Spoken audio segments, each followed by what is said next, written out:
Say something else? I'm sorry. Did I cut you off? No, no, that's fine. Okay. All right. So all the grandchildren with you?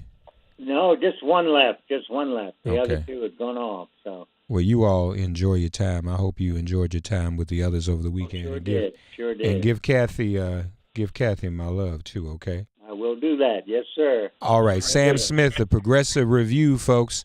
If you don't catch him on tour at a major venue near you, Oscar winner, Grammy winner, you can find him on the internet at the Progressive Review, ProRev.com, and on Twitter at ProRev, Songsmith, Wordsmith, the great vocalist Sam Smith. Thank you, Sam.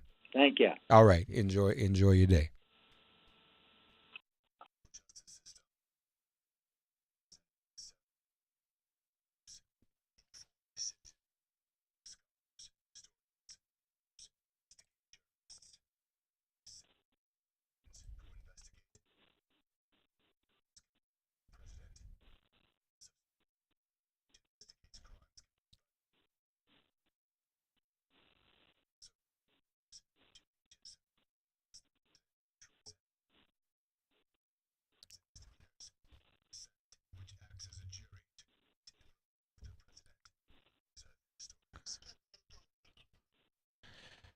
Joining us once again, Max Bergmann of the Moscow Project.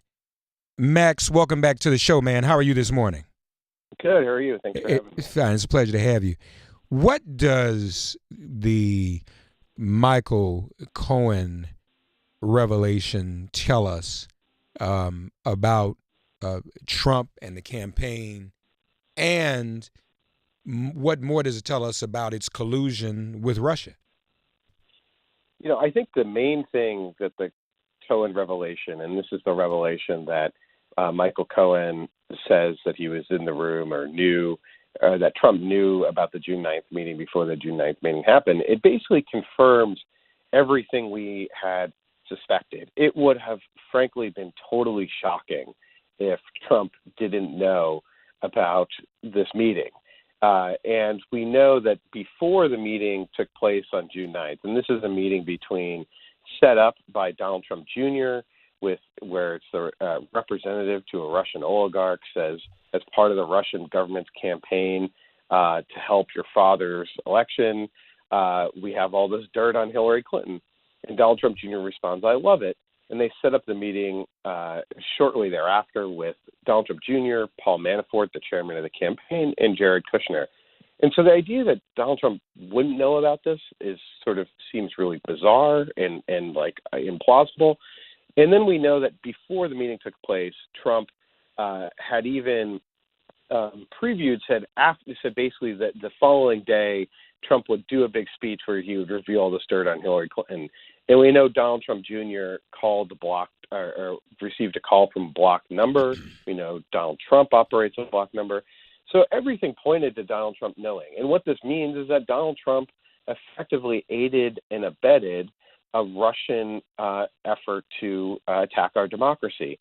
And that would be if proven, a completely shocking revelation. And it's hard to see him avoiding potentially criminal charges on that if he weren't president. What, in your view, because there's been a lot of pushback just this very weekend, saw Alan Dershowitz and others on television, Giuliani, saying that collusion is not a crime. From your point of view at the Moscow Project, what would that crime be under these circumstances? I see a crime, I'm sure you do, but explain to our listeners why this is criminal activity. Right. Well, so let's be clear, first of all, that the impeachment process is not one that it's not a legal process. It's a political process. So if the collusion with a foreign intelligence agency attacking our democracy doesn't amount to sort of a legal definition of a crime, it doesn't. In some ways, it doesn't really matter because that is not the standard in which the Congress has to operate. But given where we are, it seems like it's not only has to be a crime, but it has to be sort of the mother of all crimes. And I think the crime that has been laid out by Robert Mueller in the indictments of Russian individuals is that there's been a conspiracy against the United States undertaken by Russia. And so he's documented that with the 12 Russian hackers that were arrested, as well as the previous indictment in February of this Russian influence operation, this Russian troll farm, this Russian NRA operative that infiltrated the NRA. So Mueller has sort of basically laid the predicate. There's a conspiracy against the United States. So therefore, any American, I would think, aiding and abetting that Russian attack on the United States is subject to that conspiracy charge as well. And so I think that is the criminal wrongdoing that I think we will see. But also, there's a number of statutes related to cybercrime, benefiting or encouraging, a hacker or individual or in foreign intelligence agency to hack and steal information and then give it to you is also a crime. So there's a number of potential criminal statutes that would come into play here. So, do you feel, because you mentioned impeachment, and since I would agree with you, there are criminal statutes in this, do you feel that the president is able to be indicted? Can a president be indicted?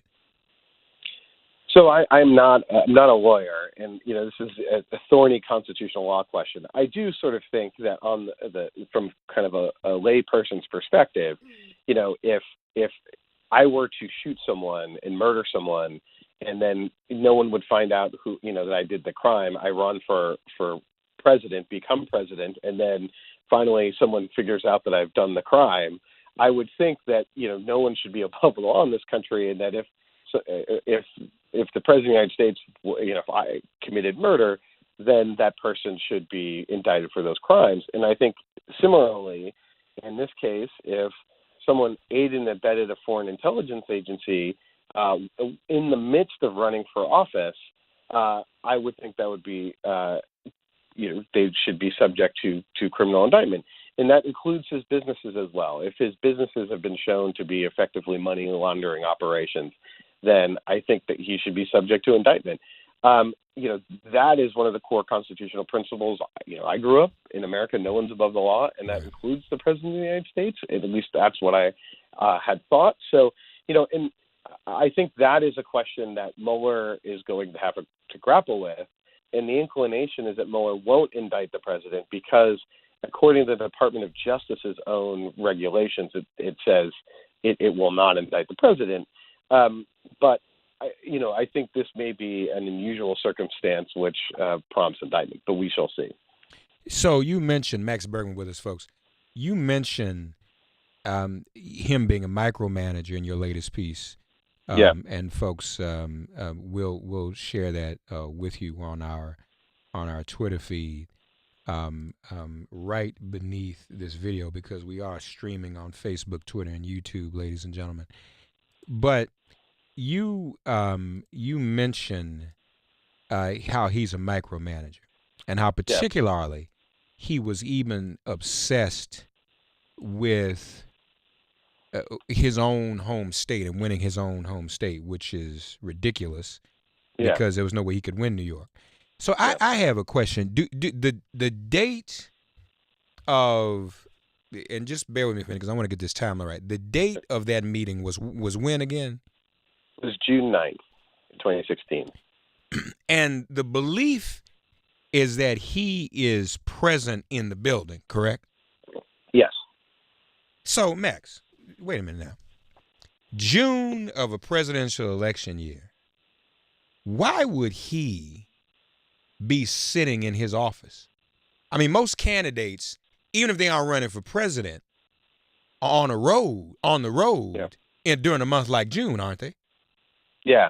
Isn't that kind of suspicious unto himself? Because see, if I was doing some questions, like if I'm saying, okay, well, what time was the meeting? How long was your dad in the building that day? I mean, why is it that in the midst of a heated campaign, would he be sitting up in Trump Tower in a state that there was no way he could win? Yeah. Am I barking up the wrong tree? Doesn't that make it suspicious unto itself?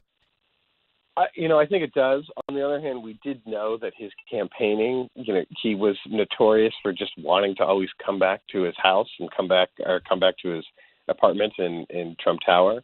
But I think what I think the point you're hitting on is he's in the building, and this is why folks like Steve Bannon have said, it's impossible to believe that Donald Trump didn't, know about that meeting and didn't meet with these people. He's in the building.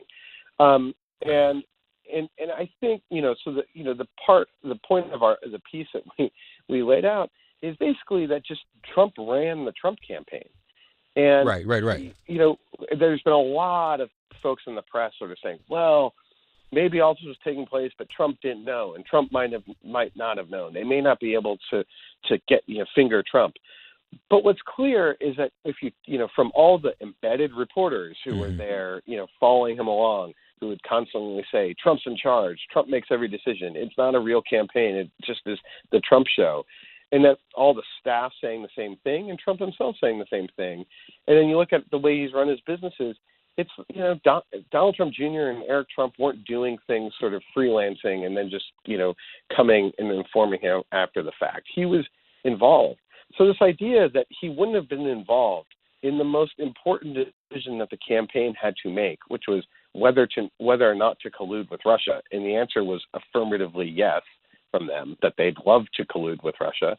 The fact that he wasn't, that the idea that he wasn't involved is just absurd and ludicrous. Yeah. He was central to this. So, and I think that's what the Michael Cohen revelation is demonstrating. Are there any other,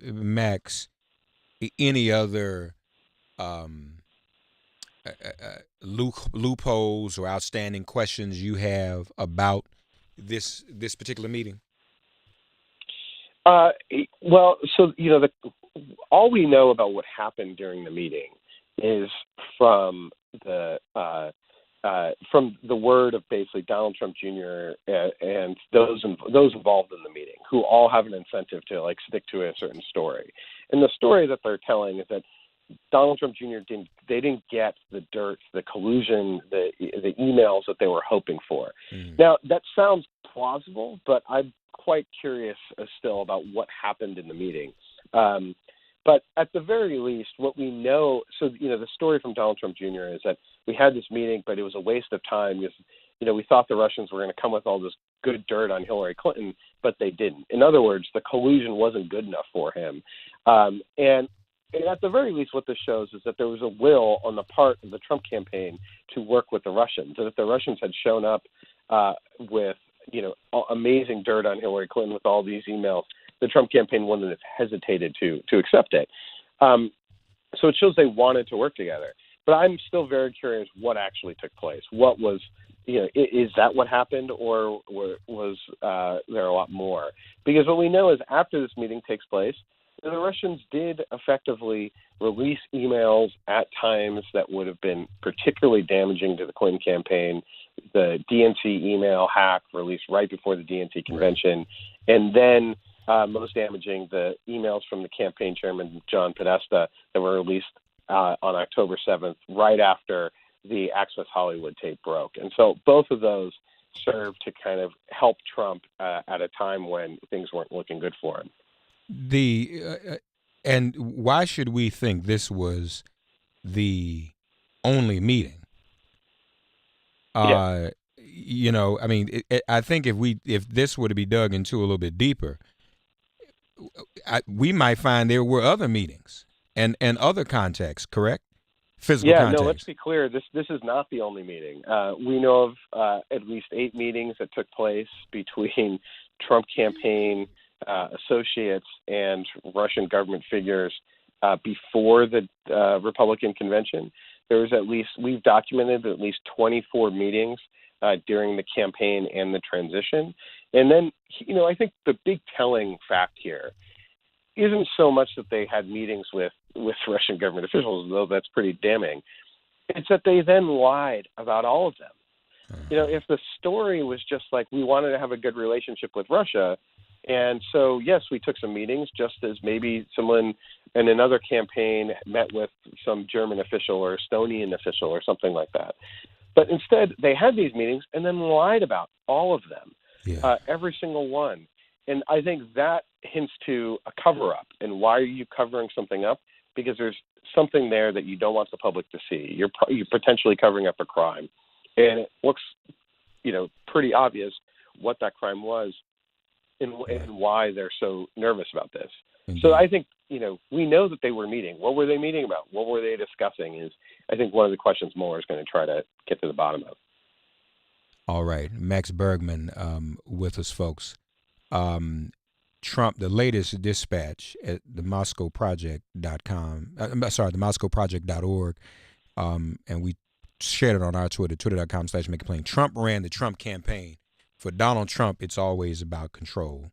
The thesis being there's no way that meeting went down in Trump Tower without him being aware of it, without him signing off on it, et cetera. Max, appreciate you. I think we're going to be doing something on a more regular basis. Great. Looking forward to that.